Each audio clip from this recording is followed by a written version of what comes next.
Talk about Henry Kissinger in your experience. He was an extraordinary man. It was extraordinary to see somebody in their 80s and then in their 90s and then 100 years old, so incredibly intellectually vital, looking to learn about AI, speaking to most of the world's leading statesmen every several months. He was fully engaged and active in the way that many people half his age wouldn't have had the energy and the drive to do.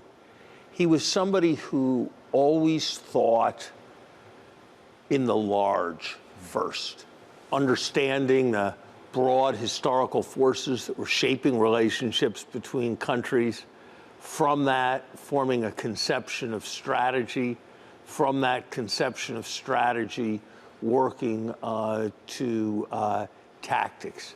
It was anything but the day-to-day political thrust of statements that so often seems to preoccupy leaders these days. He surely didn't get everything right, but he certainly was always trying to reason from the large to reason down. And I learned from his deeply, in a way, tragic sensibility. He was the idealist as realist. He and the realist as idealist. Henry, maybe because of how and where he grew up in Germany in the 1930s, feared disorder, feared chaos, feared the complete triumph of passion over reason, and his determination was to bring about stability, not because he somehow thought that the pride of nations and strength was what was most important, but because when there was the containment of evil, that was when people had an opportunity to live and flourish. And those were powerful, powerful ideas. He was a figure who was also very generous to people who he had no compelling reason to be generous to. He was as impressive and extraordinary a person as I've known. He was also, in many ways, as complex a person as I have known. Yeah, I must say I was one of the beneficiaries of that, because for reasons that are unknown to me, he sort of adopted me a little bit when I came to New York and invited me to various events where we learned about the economic world and the world of geopolitics where otherwise wouldn't have. Charlie Munger, the partner of Warren Buffett, important. What effect did he have on investing writ large?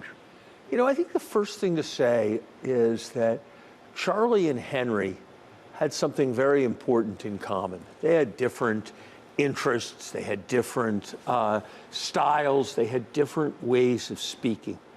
But they both had a deep commitment to seeing the world as it was, not as they wanted it to be. And they began by trying to see things as realistically, as clinically accurately as possible. And that was the basis for decision, whether it was political and diplomatic decision in Henry's case, whether it was financial and investment decision in Charlie's case. What I got from both of them was this commitment to detached observation as a prelude to taking action. You know, by Warren's testimony, Charlie provided a really extraordinary insight.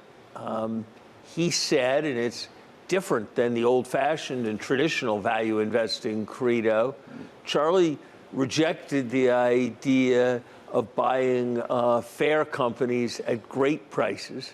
He thought you'd ultimately do better buying great companies at fair prices. And that philosophy of finding the best, making sure you weren't overpaying, and then sticking with it is one that has certainly served him and certainly served Warren well. But I saw it. Charlie was an involved alum of Harvard Law School while I was the president of Harvard, and he had a view. It was clear. There was a logic. He was prepared to argue and defend it. He too was an extraordinary figure, and you have to also look at both Henry and Charlie and see the power of staying curious. They stayed with it to the very end, and I think their curiosity, their love of reading, their love of discussion, their love of argument was part of what caused them to flourish for so very long. Well, it may be a reach, but I think you're really emulating that in staying curious, as you've now taken this role with OpenAI. You talk about Henry Kissinger with OpenAI, you're taking it on. Let me ask you, frankly, why did you take the job, and what do you hope to do with it?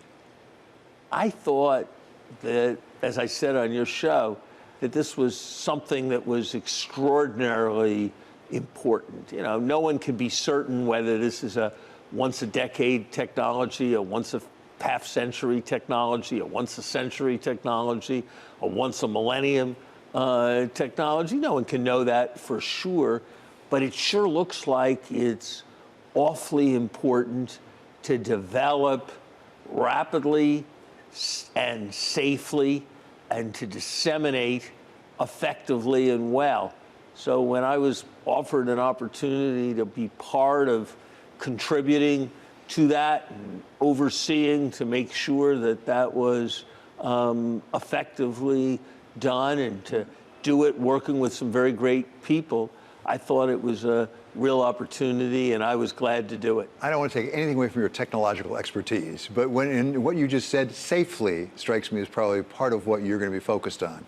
And that gets to questions of governance, about how you handle this technology, wherever it's going and however powerful it may be. Do you have an overall sense of what you need to do to govern it to get the safely part right? You know, David, I've been on the job 2 days, and they're going to send me the onboarding packet for the board on Sunday. So I shouldn't be saying too much at all, because I don't know enough. Here's some things I think I know. I think I know that a company like this has to be prepared to cooperate, doesn't mean always agree with, but cooperate with key government officials on regulatory issues, on national security issues, on development of technology issues. I think I know also, and this is integral to the structure of OpenAI, where the for-profit entity is itself a creature of a not-for-profit entity, that this needs to be a corporation with a conscience, and that we need to be always thinking about the multiple stakeholders in the development of this technology. And as a board member, that will be part of my responsibility, working with other board members to make that certain.